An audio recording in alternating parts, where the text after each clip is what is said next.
So good day everyone. Now let's talk about the table of specification or TOS. What is TOS? So TOS is a test, blueprint, or map used by teachers to ensure the test is valid and reliable. In short, ang TOS is ginagamit ni siya sa mga teachers to make the test that part or based on the topic and or learning objectives and cognitive level. So, ginagamit po ang TOS para na ay content validity ang test or valid and also reliable siya or na ay consistency sa result sa mga students if ang kanang test is bisang pagbalik-balik ko nila nga test like test or retest method. For continuation, I am Carmel Digal and I will discuss about things should be taken into account when building a table of specification. So, table of specification are designed based on, first, most essential learning competency or MELC. So, kaning mga competencies is kinahanglan jud nagikan sa curriculum. Kay makita po nato ni siya sa curriculum. Kay mao man na ang standard basis sa pagtudlo. Makita nimo didto ang content, topic, as well as yung code, then copy lang dayon to nimo and ibutang nimo siya sa TOS. Ana lang, okay? Then, second, topics covered in class. So, kini ang mga lessons nga gibase sa MELCs nga itudlo sa klase. So, si teacher, kinahanglan jud mo align yung kitudlo sa curriculum. Kay para reliable ang knowledge na iyang gitransmit sa mga learners. Tapos, ang rule for reliability and validity, kay kung na ay mga topics nga wala na discuss, then dili i-include sa exam or test. Okay? Then pa ikatulo, amount of time, days spent on those topics. So kung ang topics kay takes time or days or weeks jud siya gitudlo, then dapat mas daghan siya equivalent nga items sa exams. Let's say ang third topic kay naabot og 4 days. Unyang ubang topic kay mostly below 4 days. Then, ang third topic kay dapat mo palabon bitaw siya og item sa exam or test. Next is 4. Cognitive process dimensions according to Bloom's taxonomy. So, naka-hierarchy siya. And let's start at the bottom. So, it's the remembering. Ang hinumduman lang. So, more on memorization ni siya. So, of course, the question should flow to remembering, like identification, enumeration, and questions nga more on remembering. Example, who is the founder of Bloom's taxonomy? Oh, inana. Then next is understanding. Kani nanginahanglan og pagsabot. So questions nga more on understanding. Example, what is the meaning of Bloom's taxonomy? A, B, C, D. Inana. Pwede siya nimo multiple choice. Pwede po sila nila ansiran. Next is applying. Kani is gamiton ang natun-an. So, sa questions, even sa paper lang, make the question like they were applying what they've learned. So, example, which situation shows applying Bloom's taxonomy? Inana, A, B, C, D. Lading ansiran. Next is analyzing. So, dapat gyud mag-analyze gyud ang learners ani na ay compare. Example, which statement correctly compares addition and subtraction? A, B, C, D. Inana. Then next is evaluating. So, dari, make a questions na mag-judge na ang learners o mag-decide which. Mga ganon. Example, which is the base assessment method? O A, B, C, D. Inana. Then the creating.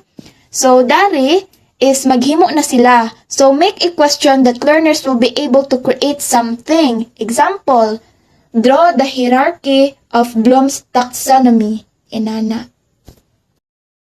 Have a pleasant morning, everyone. So since you already know na unsa ang TOS and under sa TOS, now let's move on how to make a TOS. So there are step-by-step process of how to make a TOS. So before we will make a TOS or assessment, so we should first construct a TOS or ginatawag nga table of specification so that we will know how many items we should place at every learning competencies that we have. Okay. So as you can see, natay table of specification. We have natay subject, the year level, the quarter, the date. So there is a subject dani mo ibutang kung unsa nga topic or subject ang imo buhatan og assessment. The year level, grade 1, 2, 3 ba ang level ang mo take og exam. So kailangan there sa year level is naka-align lang dapat sa ilang curriculum standards and make sure that the assessment fits what the age can do. Okay? So, the quarter, sa quarter 1, 2, or 3 ba, nga ang imong buhatan og assessment, the date, kung kano saan nila i-take ang exam, and the semester and the school year. So, first step nga atong buhaton is, there is a learning competency. Okay, so, as you can see natin learning competency. So, the first step nga atong buhaton is, ibutang nato ang mga topics or lessons nga na-cover sa the quarterly period. Okay. So, which is natay first visualizes, identify, classifies, and describe half circles and quarter circles. 2. Identify shapes, figures, and show symmetry in a line. 3. Match 3D shaped or real-world objects, and so on. So, as I said, the learning competency, mauna sila ang mga topic nga na cover dito sa quarter. Ang pagbutang og learning competency kailangan dili ka dapat magbutang og another learning competency nga wala na cover dito sa imong quarter. Okay? Wala na cover dito sa quarter nga buhatan nimo assessment. So kailangan kung asa rin na cover dito sa quarter, mora to imong i-add or i-place dira sa learning competency. Next step is the number of hours. So there is a number of hours diri na abutang kung pila ka how much of time ang imong na-spend sa imong pagtudlo anang mga learning competency. So let's say for example number 1 is visualizes, identify, classifies, and describe half circles and quarter circles. So the number of hours ana is 1 hour lang ang imong na-spend og tudlo. Okay? So number 2 is 3 hours. Number 3 is 2 hours. Number 4 is 4 hours. Okay. So after that, kung mabutang na nimo ang number of hours, ang buhaton nimo is i-total lang na nimo tanan. So 1 plus 3 plus 2 plus 4 it equals to 10. Okay. Equals to 10. So after nimo mabutang ang ilang total nga 10, now let's look the percentage. Okay, diri ta sa percentage. There is a percentage. Ang buhaton nato is unsaon nato pag total tanan para makuha nato ang percentage nga gikan sa number of hours. So Good day, everyone. This is Yani Adams. This time, we are going to learn how to compute the percentage for our TOS. So, in continuation, sa discuss about calculate the percentage, here is our formula. So, our formula is percentage equals hours per LC or learning competency. I-divide siya into total hours and multiply by 100. So as you can see sa examples, makakita mo dira og number nga 1, 3, 2, and 4. Those are competencies or mo na siya ang hours nga imo gi-discuss ang kana nga topic. For example, sa LC number 1 is na ay 1/10 times 100. So ang 1 diha is the number of hour nga imong gi-discuss ang topic, which is the topic sa ato ang TOS is visualizes, identifies, classifies, and describes half circles and quarter circles. And then i-divide siya into 10, which represents the total hours or it is the number of hours you spend teaching all the lessons combined. After ma-divide, i-multiply dayon siya into 100, which represents your whole percentage. So 1 divide 10 is equals to 0.1, and multiply by 100 is equals to 10%. So we have 10% there. As you can see, 10 is the least percentage. What does it mean? It means this is the topic where you spend the least amount of time compared to the competency number 4, which is 40%. That means we spent the most time teaching it. And kung itotal tanan ang percent, which is nakuha na to ang ato ang goal nga 100%. Now let's proceed to determine the number of tests. Determine the number of test items.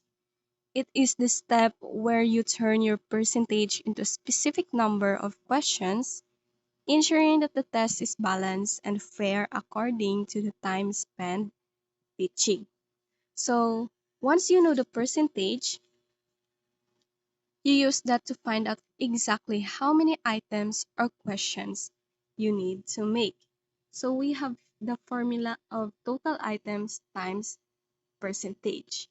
So pag mahuman ka og pangita sa percentage, so gamito nimo to find out how many questions or pila ka buok questions nga dapat nimong buhatan ana nga topic.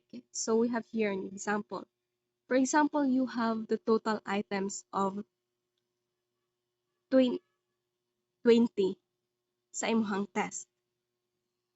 Imong buhaton to find out pila ka questions imong buhatan ang topic is imong i-multiply sa percentage nga imong nakita. For example, 20 times 10% equals to.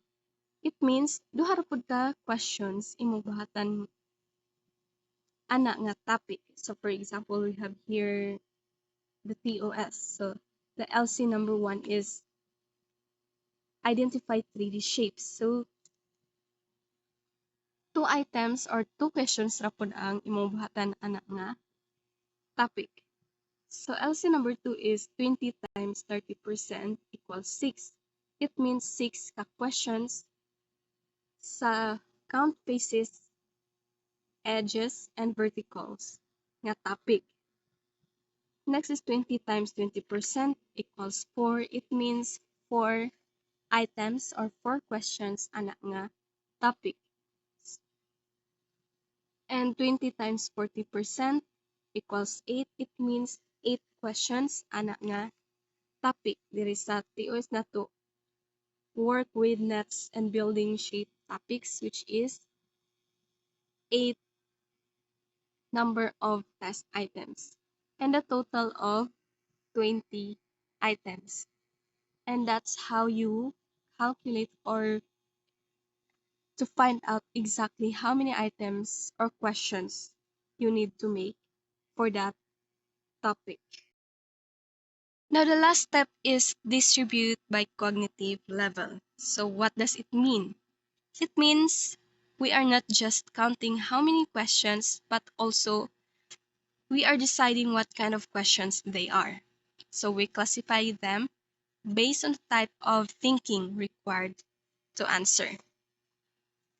Looking at the table, you see these headings. So makita ninyo dira ang remembering, understanding, applying, analyzing, evaluating, and creating.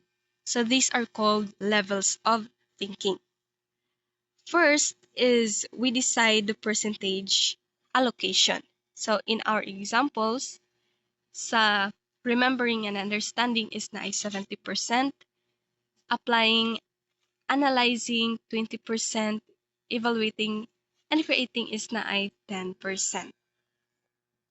Then, we assign our item number into the correct columns. For example, for competency number 1, we have 2 items in total. So item number 1 is placed under remembering, item number 2 is placed under understanding, and for the competency number 2, we have 6 items.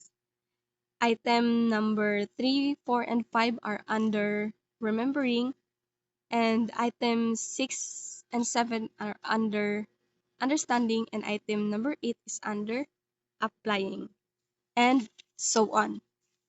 So the result, at the very bottom, you see the totals.